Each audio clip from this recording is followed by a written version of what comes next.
Salve, salve, ouvintes e ouvintes do podcast do lado esquerdo do muro, do Conexão Israel. Estamos de volta. Eu acabo de perceber que toda semana eu começo igual o podcast, mas tudo bem, estamos de volta. Mais uma semana passou. Estou eu aqui, Marcos Gorenstein, João Miragaia. Fala, João. Fala, Marquinhos, bom, dessa vez tu não começou igual, né? Mudei.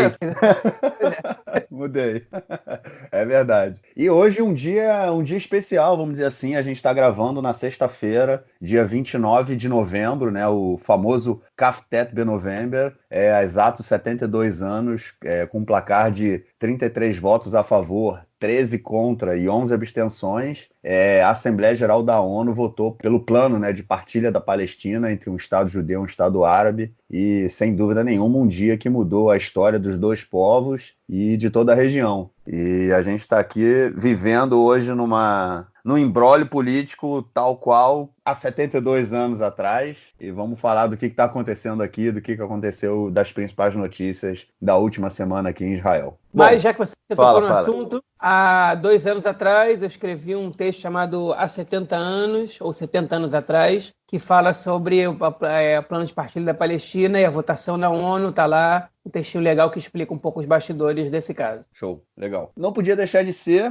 que a gente tem que falar a formação do governo, se aproxima a data que a gente vai comemorar, e aí a gente vai ter que trazer um bolo, não sei, a gente vai ter que dar um jeito. 1 ano sem governo em Israel, no dia 24 de dezembro, a gente já falou disso num outro episódio, a gente completa 1 ano sem governo, desde que o Netanyahu derrubou o governo dele e chamou novas eleições. Como a gente falou na semana passada, né, o Gantz tinha recebido o mandato do presidente Rivlin para poder tentar construir o governo, não conseguiu. Na semana passada ele devolveu o mandato e a gente entrou num período de 3 semanas, 21 dias, em que qualquer parlamentar que tenha 61 assinaturas apoiando um nome, recebe o direito do presidente de montar a coalizão. E como o João ressaltou, isso não significa que o parlamentar que apresentar o apoio, ele montará não significa que quem apoiar o parlamentar está apoiando o governo que esse parlamentar montará. Ele está simplesmente dando ao parlamentar a possibilidade de montar o governo. E aí, essa semana, houve uma série de tentativas, né, de montar, de chegar a um acordo de coalizão, né, tudo que foi feito nos últimos 2 meses aí.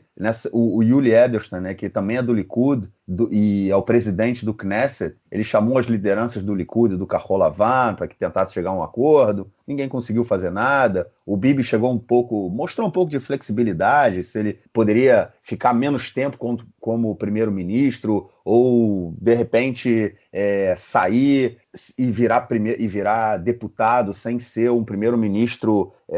Ele abandonaria completamente o cargo de primeiro-ministro. A gente falou disso nos outros episódios também, mas enfim, agora ele está com uma posição muito mais complicada, porque ele realmente foi indiciado em 3 casos. O Kahol Lavan, ele assume uma posição diferente nessa disputa, e na verdade é tudo um grande teatro, né? Se eles não chegaram a um acordo até agora, é muito difícil que eles chegarão a um acordo nessas próximas semanas, menos de 2 semanas que restaram agora até o final, e na verdade é mais uma tentativa de empurrar de um lado para o outro a impossibilidade de se montar esse governo de coalizão. O Kahol Lavan diz que agora não tem mais como sentar em negociação com o Bibi, que é uma questão de princípio, que agora que ele foi indiciado, ele deve deixar a vida política de lado, e caso ele saia inocente, né, do julgamento, ele voltaria para a vida política. Complicou, o imbróglio político continua, novas eleições cada vez mais perto. E aí, o que você acha disso, João? Olha, é muito difícil a gente falar sobre esse tema sem misturar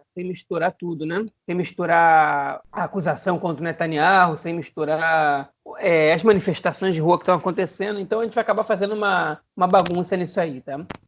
Eu concordo com você. Eu acho que é praticamente impossível, né? Se não dá para decretar, é impossível que o Kahol Lavan e o Likud formem um governo de união depois de muitas semanas de tentativas de chegar a esse acordo, né? O Kahol Lavan, o azul e branco, né? Agora nesse momento, eles têm não diria que é uma carta na mão, mas eles têm agora um argumento muito mais forte para eles continuarem na negação, né, que é o fato do Netanyahu receber a acusação formal. No momento que ele recebe a acusação formal, eles falam, olha, Eles falavam antes, vamos fazer o seguinte, a gente faz o governo de união, você vira primeiro-ministro, você segue primeiro-ministro, e na hora que você receber a acusação, se é que você vai receber, você renuncia e passa pra gente, beleza? E ele e o Likud falou não. Agora eles falam, mas a gente não vai sentar com o Netanyahu. Tipo, eles não falam que não vão sentar com o Likud. Eles falam, a gente não vai sentar com o Netanyahu, acabou. E é muito difícil agora que eles traiam o que eles prometeram para os eleitores o tempo inteiro, porque isso seria um suicídio político por parte deles. Agora, só pro ouvinte da gente ter uma noção, tá? Fizeram uma pesquisa no Canal 13 de quem é a responsabilidade pela gente estar tendo outras eleições, se a gente for ter outras eleições agora. E o público respondeu, 40% respondeu do Netanyahu, 32%, se não me engano, 42% responderam Netanyahu, está aqui vendo na minha frente, 37% responderam do Lieberman, 5% Yair Lapid e 4% Benny Gantz. Né? Então, o Gantz e o Lapid juntos, eles são 9% da culpa, né? Para 9% do eleitorado, eles são os culpados por não ter tido coalizão.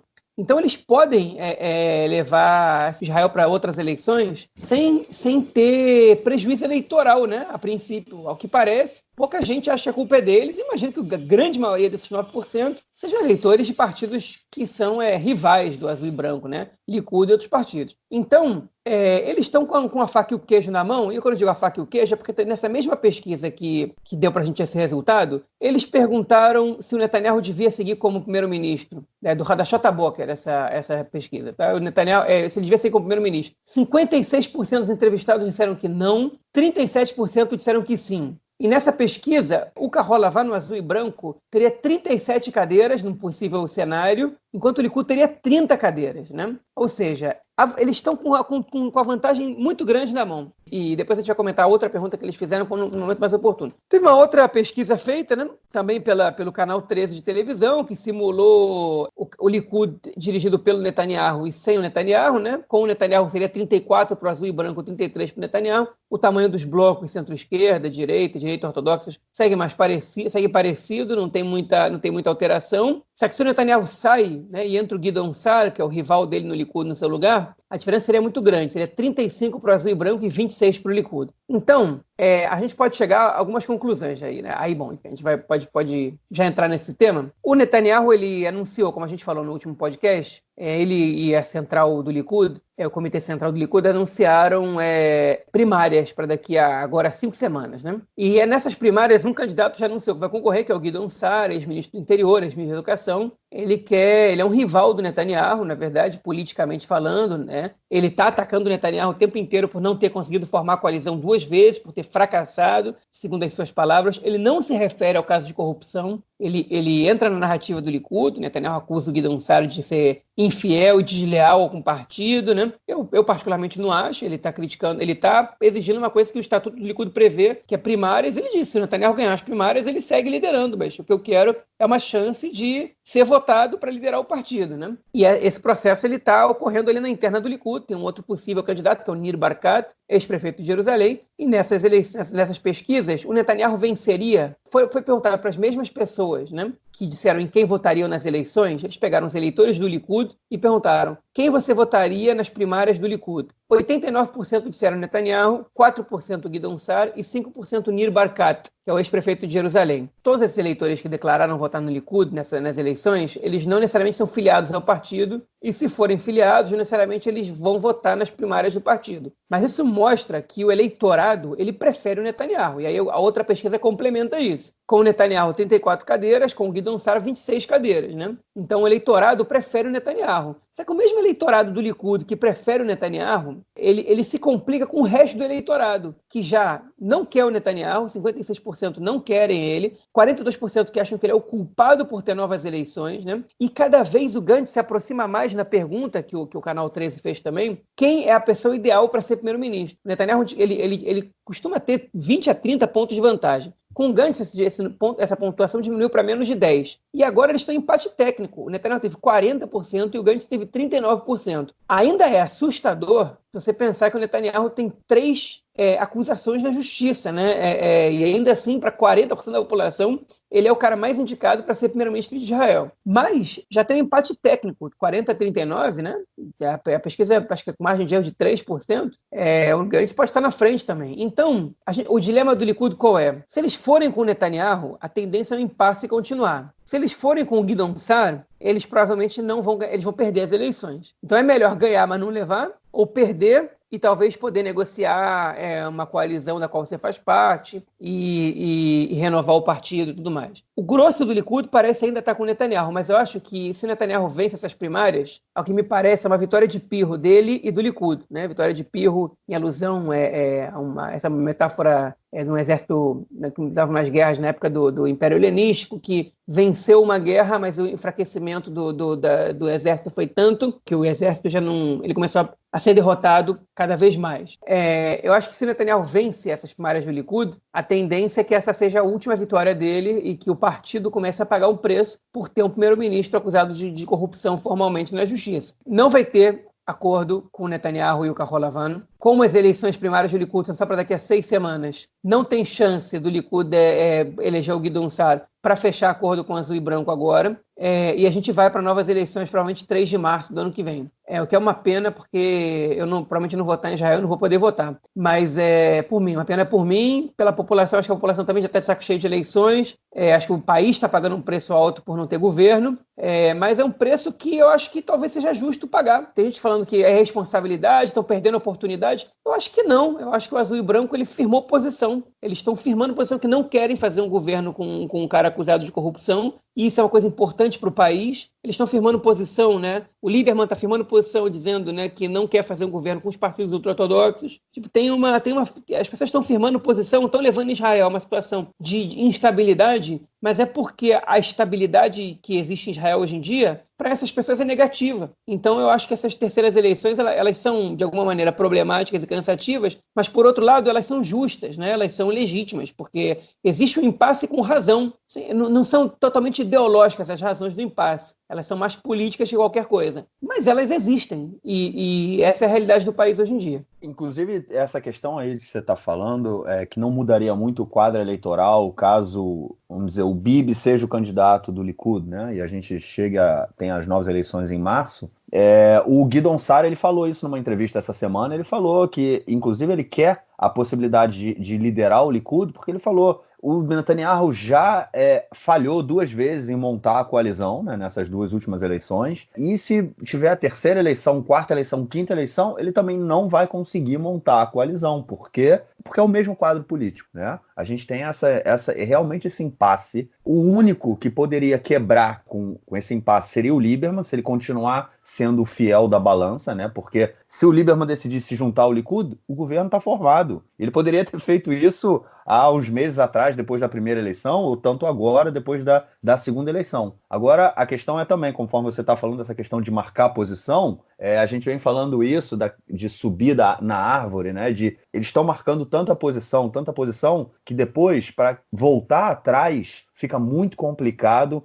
Da mesma forma que hoje, para o Kahol Lavan, principalmente depois do Bibi ter sido indiciado, é muito difícil sentar com o Bibi, porque é um suicídio político. Se o Lieberman aceitar sentar num governo com os religiosos, com os ultra-ortodoxos, de uma certa forma pode ser um suicídio político para eles também. Então essa marcação de posição, ela de uma certa forma continua fortalecendo um impasse daqui a 3 meses, quando a gente tiver novas eleições, o resultado está claro, todas as pesquisas, óbvio que faltam 3 meses, né? A campanha nem começou, mas enfim, o resultado da segunda eleição foi muito próximo do resultado da primeira eleição, nada indica que vai haver uma mudança drástica numa terceira eleição nos resultados, e esse fortalecimento dessas posições mostram que a gente possivelmente vai continuar tendo esse impasse político e alguma mudança vai ter que ser feita. Não é possível que o país continue sem governo e a gente começa a ter crises na própria direção do país, no sentido de como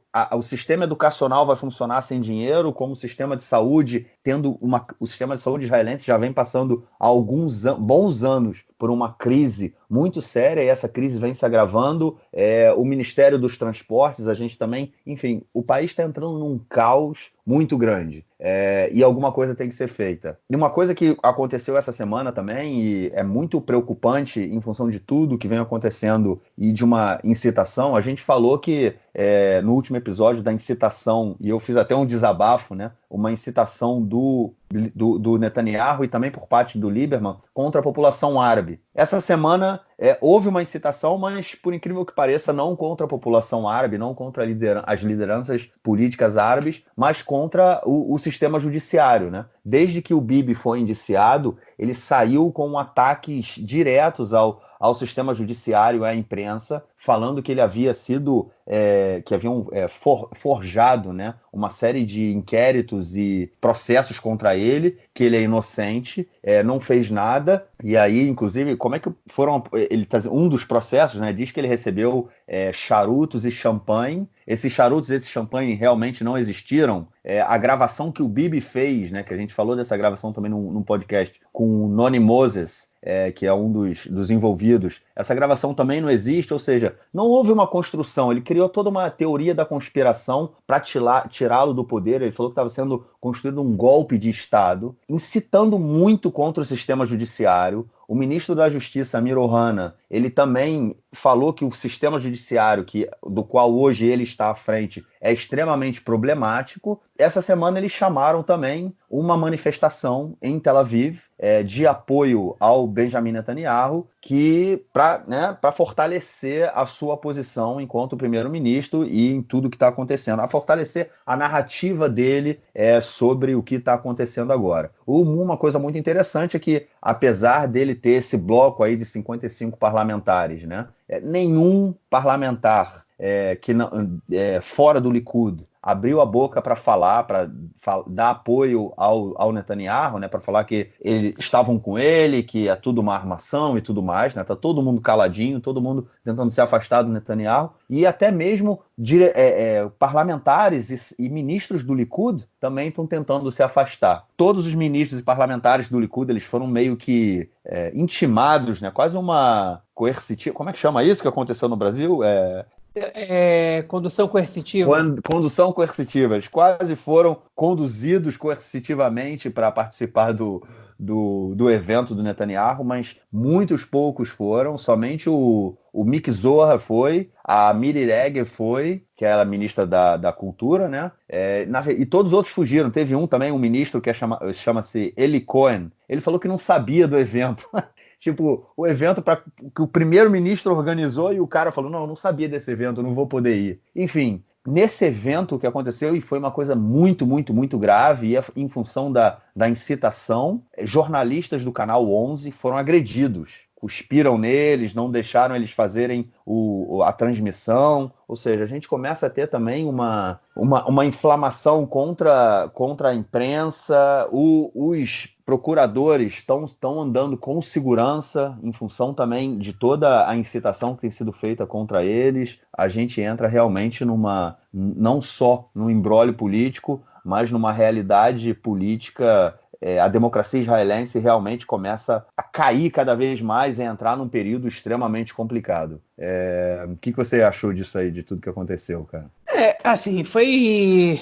É curioso, né? Porque a Mireia foi a única ministra que estava presente, né, que discursou, e tinha outros dois parlamentares, como você disse, né? O evento ele foi financiado pelo Likud, organizado, financiado pelo Likud, né? Quer dizer o quê? O Likud foi quem fez isso, tipo, não é... Ninguém inventou esse evento, né? Então, ninguém foi, não foi um bando de maluco que foi lá e fez isso. O Likud organizou esse evento, né? Netanyahu mandou mensagem dizendo que meu coração vai estar com vocês, manifestantes. Aí. Então, o Likud é responsável pelas coisas que são feitas lá, né? Você faz o evento, você tem que zelar por evento, pelo menos pelo conteúdo dele. E aí chega a Miri Regev falando, né? Primeiro ela vai e diz, porque incita contra os meios de comunicação. Porque os meios de comunicação estão chamando a gente aqui de incitadores. Se fosse a esquerda ou o Benny Gantz aqui, eles iam estar falando que é festa da democracia. Mas como é a gente, eles estão falando que estão chamando de incitadores. Eu acho meio bizarro lá falar de festa da democracia quando protesta contra o judiciário de Israel, né? Nunca vi uma manifestação contra o judiciário ser chamada de festa da democracia. Mas tudo bem, vamos supor que seja razoável o que ela está falando. Mas logo depois ela vira e fala, tem alguns cartazes aí que não estão certos e que deviam baixar. Eu não sei quem mandou trazer esses cartazes, mas acho que vocês deviam baixar. Isso não está certo. E aí a plateia vaiou. A Miri Regev falando isso, né? Se eu não me engano, foi ela que falou isso. Foi ela ou o Miki Zohar, não lembro agora exatamente quem. ou quem foi vaiado quando fez uma defesa dizendo que era a favor do Estado de Direito, mas era contra o abuso do judiciário. Agora, tudo isso é muito engraçado, porque qual é o abuso do judiciário, né? É a Suprema Corte vetando uma decisão do Executivo, né, que pode ser interpretado como abuso judiciário? É o judiciário passando por cima de alguns outros poderes? Não, o que está acontecendo é que tem um processo criminal contra o primeiro-ministro, com evidências, com tudo, que ele foi encaminhado a julgamento e virou réu, né? Isso é abuso do judiciário? Tipo, isso qual é a razão disso, né? Qual é a razoabilidade no negócio desse? Não tem abuso do judiciário, não. Você pode dizer que não tem prova suficiente para o Netanyahu ser preso, que ele é inocente, que não para ele ser condenado, né? Que não tem. Bom, então você vai provar agora na justiça, mas o procurador-geral, né, o Avichai Mandelblit, achou que tem prova suficiente, que tem evidência suficiente para 63 páginas, só para a pasta 4.000, para indiciar o Netanyahu, tipo, por recebimento de suborno, né? Com testemunha, com delação premiada, com evidências de pessoas que tinham passado na BESA, que foram colocadas para trabalhar no setor público e aprovaram leis de favorecimento a essa empresa privada. Tudo isso faz muito sentido. O juiz vai avaliar se isso é suficiente ou não para o Netanyahu ser preso. Agora, chamar isso para ser condenado, no caso, mas chamar isso de abuso do judiciário, eu acho meio bizarro, né? Porque você tem que saber o que você está falando. Quando você fala que é abuso do judiciário, você tá insinuando que eles estão tendo uma postura autoritária. E contra a postura autoritária é permitido, é legitimado comportamentos violentos, né? Se ele está sendo autoritário comigo, a gente pode ser autoritário com ele também. E isso é um perigo, porque uma coisa é você dizer, olha, o processo está errado, ele não tem provas. Outra coisa é acusado de uma coisa que não é razoável. E essa manifestação teve agressão de jornalistas, teve recusa também dos manifestantes de falar com outros jornalistas, teve placas de incitação, teve gente que falou, tinha placa dizendo que tinha que matar o Shai Nitzan, que é um dos procuradores nesse caso, né, que está incriminando o Netanyahu, o principal procurador do caso, né, que tem uma posição que é polêmica em alguns pontos, que é um pouco, às vezes é questionável, ele tem um histórico, na verdade, um pouco questionável, né, é um cara que gosta muito de aparecer, às vezes, pelo menos disso ele é acusado, mas a incitação contra ele é um negócio impressionante, contra ele, contra o Mandelblit, né, contra ele principalmente. É um negócio estarrecedor o que tá acontecendo. Tudo isso com selo de aprovação, carimbo e assinatura do Netanyahu, tipo, dizendo que está sofrendo perseguição política, que está sofrendo que o governo de direita está sofrendo um golpe, dizendo que precisa investigar os investigadores. Aí, quando outras pessoas gritam coisas mais bizarras, ele vai lá e fala, não, isso aí é um pouquinho exagero, eu não concordo com isso. Mas ele vai lá, dá combustível, acende o fogo, quando o incêndio começa a alastrar, ele vai lá e pega um sprayzinho e começa a borrifar água no incêndio que já está aceso, né? O que, lamentavelmente, é comum no comportamento dele e que é lamentável. Enfim, mas essa é a situação na verdade, essas manifestações pró-Netanyahu, né? A semana passada teve uma contra e uma pró-Netanyahu no mesmo lugar, as duas conseguiram acontecer em paz. Essa semana foi só essa, com algumas milhares de pessoas, né? Os organizadores falaram em 15 mil, a polícia falou em 2 mil, eu vi o número de 6 mil parecendo ser o mais razoável, não porque eu estou fazendo uma média, até porque a média não seria essa, mas porque, pela maioria das fontes mais neutras, esse número parecia ser mais razoável. E nesse mesmo esquema, o Netanyahu ele se agarra para ficar no poder de qualquer jeito. Essa semana ele se reuniu com o Moed Yesha, que é o Conselho de Judéia e Samária, que é o Conselho dos Assentamentos. É o lobby, na verdade, dos assentamentos. Eles chamam de conselho porque também participam dessas reuniões os prefeitos e administradores dessas regiões administrativas das colônias, né, basicamente, dos assentamentos israelenses na Cisjordânia. E o Netanyahu ele sentou com eles, eles já tinham estado presentes na manifestação em Tel Aviv, né, a favor do Netanyahu, e ele sentou com eles essa semana e prometeu para eles 40 milhões de shekel do orçamento anual, caso ele seja primeiro-ministro, a serem investidos em segurança e em Atzalah, que é primeiros socorros, para os assentamentos, né? E imediatamente depois disso, a Moed Yesha, como instituição, disseram que apoiam o Netanyahu para ser primeiro-ministro. Isso aí, na verdade, eu não sei se configura compra de voto, mas é muito parecido, né? Você vai lá, dá dinheiro para os caras, e eles vão lá e declaram apoio. Aí eles falam, mas eu já estava apoiando ele antes. Ok, né? Mas é um pouco complicado. Então, a compra de votos é o contrário. Ele te apoia, e então vocês são os que estão recebendo suborno, né? Eu não acho que eles estão recebendo suborno, porque eu acho que essa ligação ela já existe, Mas eu acho que o Netanyahu ele está jogando para a torcida, né? Tentando se agarrar no poder de qualquer maneira, tentando conquistar os votos que vão para outros partidos de direita, já prevendo novas eleições, porque vai ser pau a pau de novo. E ele, enfim, ele está fazendo de tudo, né? Inclusive uma atitude questionável, que é dar mais 40 milhões de shekel para a segurança dos assentamentos, como se eles tivessem mais importância para o país do que todas as outras regiões, como, por exemplo, o Otefasa, que é a região que está em volta da faixa de Gaza, que sofre com os foguetes o tempo inteiro. Não que as pessoas dos assentamentos não sofram com o terrorismo, elas sofrem com o terrorismo, é verdade, e eu não culpo a população que vive lá de uma maneira geral, e também não acho que eles têm que pagar preço por viver lá, apesar de eu ser contra a expansão dos assentamentos, mas eu acho que é questionável que você direcione do orçamento um aumento na segurança e nos primeiros socorros para povoados que são relativamente pequenos e que, na verdade, são habitados por uma população ideologicamente identificada com uma corrente específica que está do lado do Netanyahu, né? Isso, para mim, é muito problemático e isso mostra o nível de corrupção que existe no governo. Eu acho que tudo que você falou, essa relação agora com o Yesha, mostra mais uma vez que ninguém está pensando em formação de coalizão, mas já estão pensando em eleição mesmo, né? Eu acho que é claro para todo mundo que a gente vai para as eleições daqui a 4 meses, 3, 4 meses, que a gente não tem como fugir disso. Tá todo mundo já se armando para essas eleições. E o que mais me impressiona, cara, é que é a apatia do povo. Tudo parado, tudo tipo. Eu sinto que estão fazendo a gente de otário, entendeu? Olho na televisão, aí vem o Likud e fala a culpa é do azul e branco, vem o azul e branco e fala a culpa é do Likud, e vem o Lieberman e fala que eu não sei bem de quem é a culpa, vamos tentar daqui, vamos tentar dali. Ou seja, tá todo mundo fazendo a população de otário, ninguém quer resolver a situação, ninguém quer abrir mão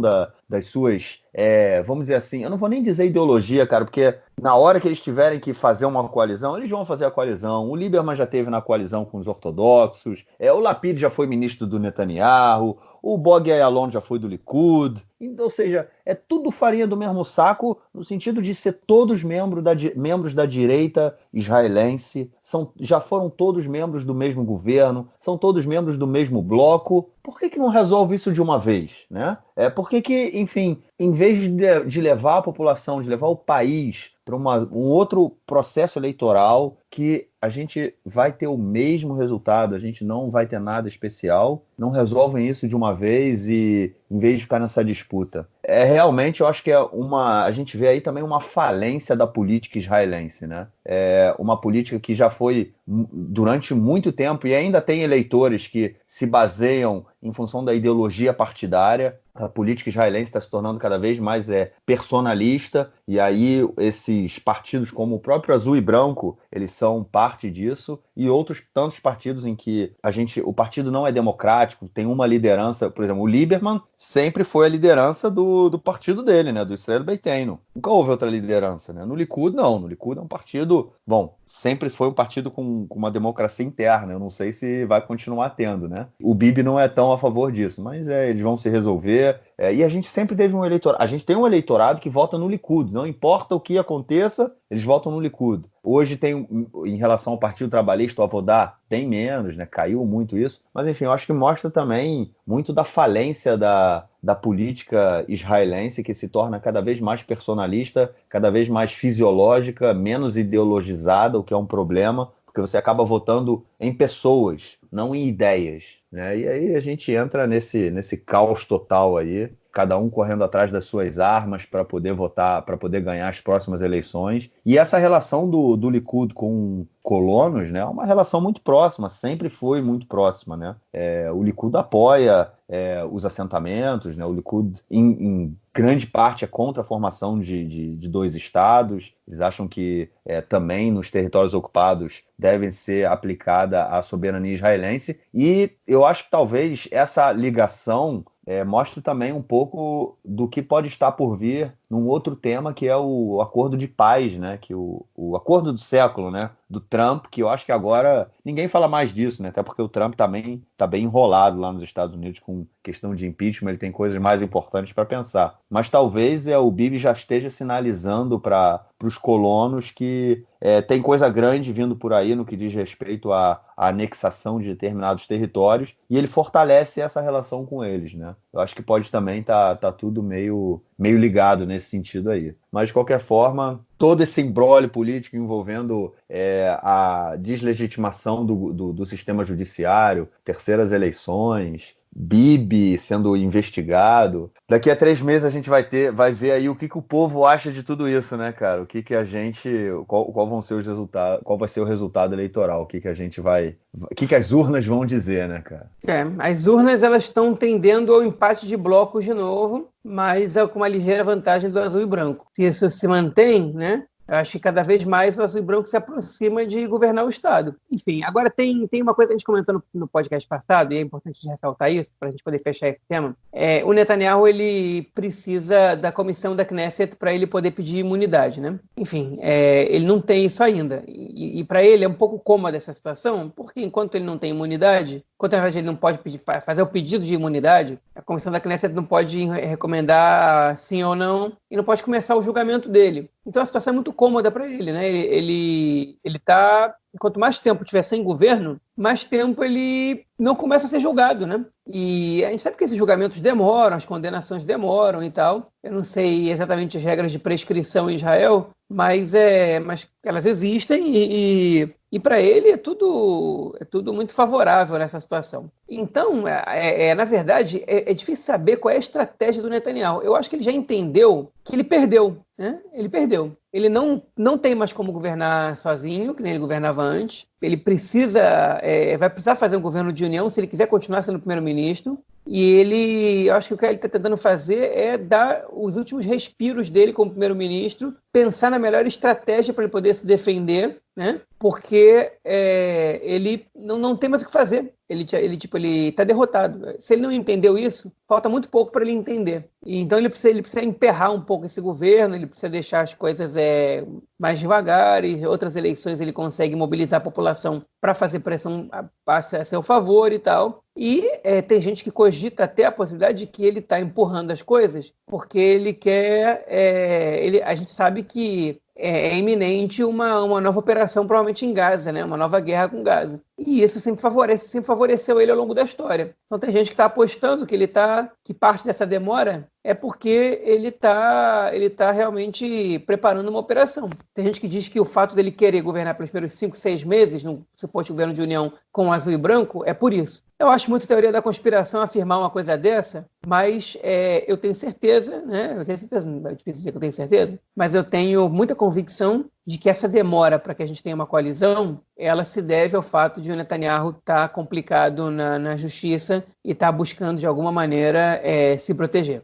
Quanto tempo mais ele vai conseguir, a que preço ele vai conseguir, é a grande pergunta. É isso. Acho que a gente conseguiu fechar aí de uma forma geral todo o panorama político de Israel aí dessa última semana. E acredito das próximas semanas também, né? Vamos ver o que vem para frente. Cara, e um outro tema aí também que deu uma mexida com o cenário, mas aí do lado internacional, foi um Twitter, né, que foi feito pelo embaixador de Israel em Mianmar, chamado Ronen Gilor, que ele tweetou essa semana desejando boa sorte e aí vamos ver se eu consigo pronunciar o nome dela corretamente, Do Aung San Suu Kyi. Ela é ministra de Mianmar, ministra do exterior de Mianmar, e ela está sendo processada no tribunal, na Corte Internacional de Justiça na Holanda, por crime contra a humanidade em função do massacre, né, da minoria Rohingya em agosto de 2017. Né? O Mianmar é um país budista e o governo foi acusado de ter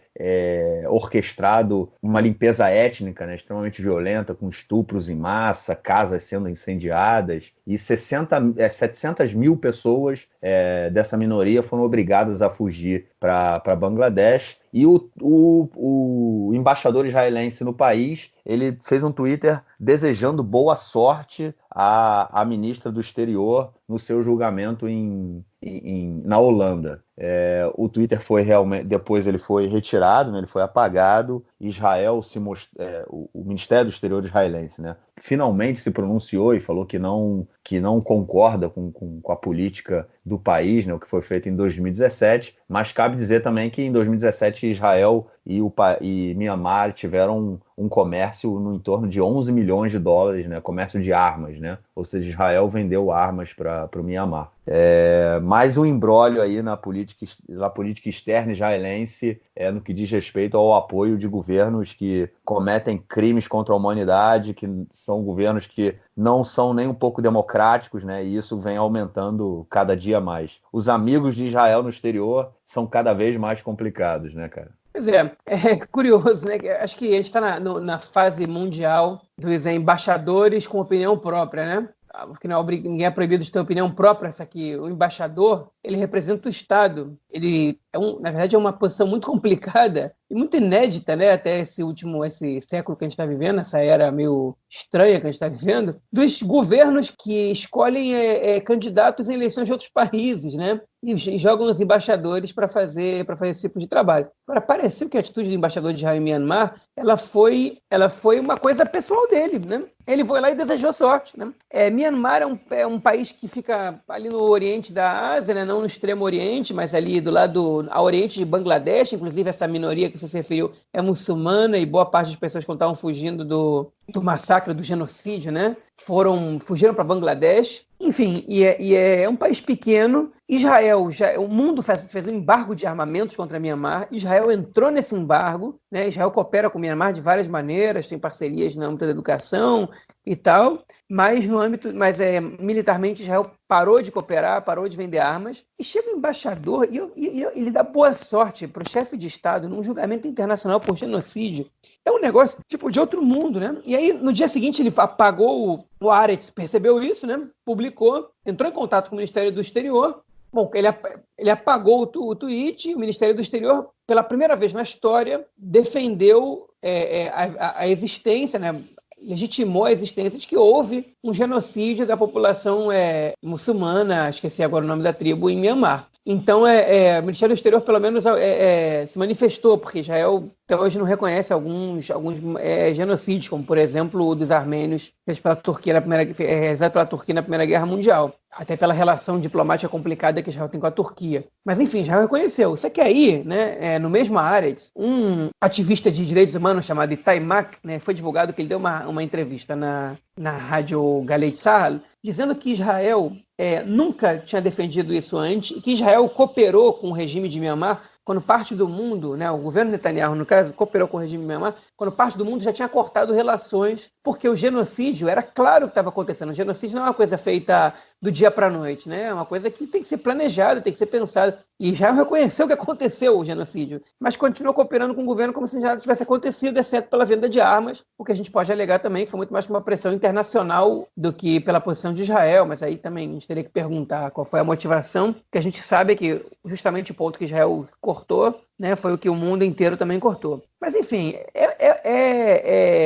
eu acho que isso é resultado de um Ministério do Exterior sem ministro. Israel, durante vários anos, não teve ministro do Exterior. O Netanyahu acumulou várias pastas, das quais ele agora vai ser obrigado a se demitir, porque se não tem lei que obriga o primeiro-ministro a renunciar, tem lei que obriga o ministro a renunciar, né? Então o Netanyahu vai ter que se demitir das 4 pastas que ele acumula, além das de primeiro-ministro. A de ministro do Exterior, ele já tinha sido obrigado pela justiça a passar para outra pessoa. Hoje o ministro do Exterior é o Israel Katz, que é um parlamentar influente do Likud, né, ex-ministro dos Transportes. Mas isso é reflexo de uma pasta sem ministro, e o ministro anterior ao Netanyahu, né, sem ministro durante 4 anos. E o ministro anterior ao Netanyahu foi o Lieberman, que também é um cara muito controverso, para não dizer outra coisa, né? Um cara radical, um cara que prejudicou as relações exteriores de Israel em vários lugares do mundo, um cara que dava opiniões, às vezes racistas, às vezes problemáticas do ponto de vista do direito internacional, da realpolitik e tudo mais. E aí o que acontece é que Israel tem embaixadores que às vezes não são embaixadores de carreira e que não tem o menor preparo para exercer esses cargos, né? que faz um tipo de comentário desses, que vai para a manchete dos jornais do país. Virou notícia isso, né? Israel sempre foi um país muito polido, muito cuidadoso com as relações internacionais, até porque é um país que tem a sua existência ameaçada todos os anos, todos os dias, por vários países do mundo. Você tem que tomar muito cuidado com as alianças que você faz, com os comentários que você faz. Israel aposta na neutralidade muito mais do que no apoio, historicamente, né, a determinados regimes. Mas o que está acontecendo nos últimos anos é que Israel parece se alinhar a governos, né, e às vezes a governos muito problemáticos, para não dizer outra coisa, como o de Myanmar, como o da Hungria, como o da Polônia, né? O da Hungria e da Polônia com inclinações antissemitas, inclusive, como o da Filipinas, né? Enfim, e vou deixar para vocês pensarem que outros. Eu gostei dessa deixa aí, cara, pensar em que outros. Mas um outro tema, um outro ponto interessante aí é que há cerca de 10 anos atrás, né, ainda nas relações exteriores, o governo boliviano, na época já o presidente Evo Morales cortou as relações diplomáticas com Israel, e agora, depois do golpe que houve na Bolívia, refizeram, né, as relações diplomáticas com Israel, ou seja, foram restabelecidas as relações. Só um ponto aí interessante, mostra também parte do que desse movimento aí que a gente vem tomando em governos de direita e de esquerda em relação a Israel e a política internacional. O que também é bem interessante quando a gente, na própria discussão sobre política internacional, né, que geralmente os países buscam a ideologia, ela é menos importante do que como chama isso, o pragmatismo, né? O pragmatismo na política internacional ele é muito mais relevante do que a ideologia. Não é à toa que, vamos supor, o Brasil, vários países, né, que são defensores dos direitos humanos, eles mantêm relações com países que ferem os direitos humanos clara e abertamente, e em função de seus interesses econômicos, né, em função do seu posicionamento dentro do jogo, né, geopolítico. A política internacional ela tende a ser mais pragmática do que ideológica. E a gente vê hoje essa movimentação aí também muito ligada à ideologia. Uma mudança, eu não sei até que ponto, uma mudança na estratégia, não sei até que ponto isso se realmente vai se tornar uma mudança real na forma de se pensar a política internacional, ou simplesmente uma questão temporária. Mas isso aí a gente não tem como analisar agora, porque é muito recente, qualquer coisa que falar em cima disso seria mais chute do que outra coisa. Mais alguma coisa para acrescentar, cara? Não, é por aí mesmo. Aí, vamos ouvir então o comentário do Nelsinho, que mandou a sua gravação sobre o esporte aqui em Israel essa semana. A gente volta aí para se despedir de vocês. Meu caro Gorens, tem amigos do nosso querido Conexão Israel. Tem um detalhe interessante que é uma hegemonia no basquete israelense. Todo mundo sabe que o basquete masculino israelense tem tradição. O Maccabi Tel Aviv já ganhou o torneio europeu, o campeonato europeu durante 6 vezes. Por 6 vezes.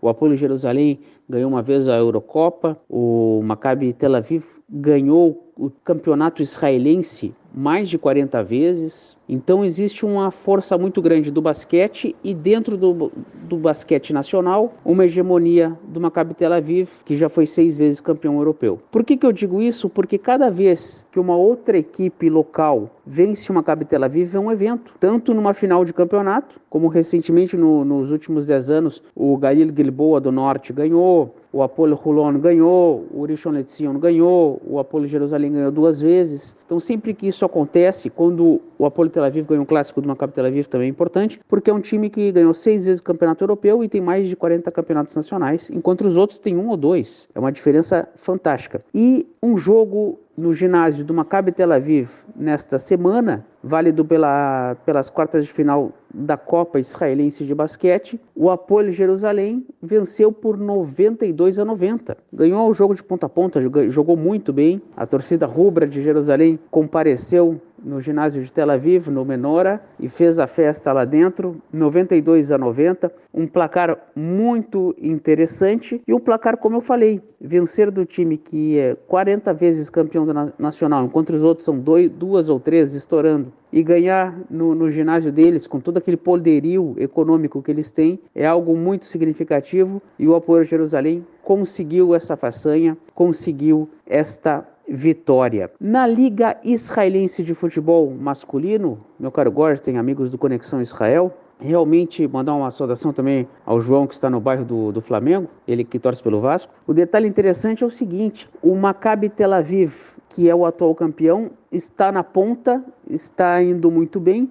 O Hapoel Beersheva, que foi tricampeão antes desse título do Maccabi Tel Aviv, perdeu 2 jogos seguidos, estacionou em 20 pontos. E o Maccabi Haifa está querendo dar uma beliscada, querendo buscar o segundo lugar. Mas por enquanto na Liga do Futebol ainda tudo muito em aberto. Se o Maccabi Tel Aviv no futebol mantiver a regularidade, pode buscar o bicampeonato. Por outro lado, no basquete, tomou do Hapoel Jerusalém, que está avançando para as semifinais da Copa Israelense de basquete masculino. Um grande abraço e até a próxima. Valeu, amigos! Valeu, Nelsinho, brigadão aí por mais esse comentário. A gente espera na semana que vem com mais informações e tudo que você quiser falar sobre o futebol, o basquete ou o esporte aqui em Israel. João, a gente fica por aqui. Essa semana a gente conseguiu fazer um podcast um pouco mais curto. Acho que também foge muito do nosso controle, né? Porque é sempre muita informação que a gente tem, que a gente recebe, que a gente quer passar, mas a gente sempre vai tentar manter no máximo 45, 50 minutos aí de podcast e vamos ver o que a gente consegue.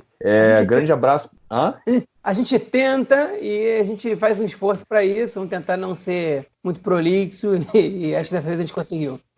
Queria aproveitar aqui e fazer um agradecimento ao comentário do Gil Mildar, ou Gil Mildar, que elogiou aqui o nosso podcast. Muito obrigado pelo elogio, a gente fica muito feliz de escutar esse retorno positivo. Também do Jonathan Gottfried, que também fez elogios para a gente e fez uma sugestão de pauta que a gente falasse sobre a população negra israelense um dia. É muito boa ideia e a gente vai pensar nisso com carinho, sim. Talvez numa data comemorativa, alguma das operações que trouxe os judeus da Etiópia para Israel, tanto a operação Salomão ou a operação Moisés, né?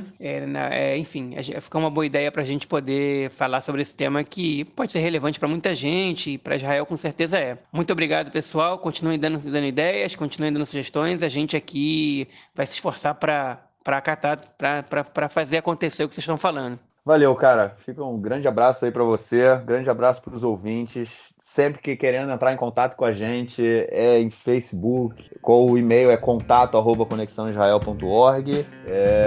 E é isso aí. Já me despeço. Grande abraço. Falou, abraço, Marquinhos. Até semana que vem. Valeu, João. Tchau, tchau.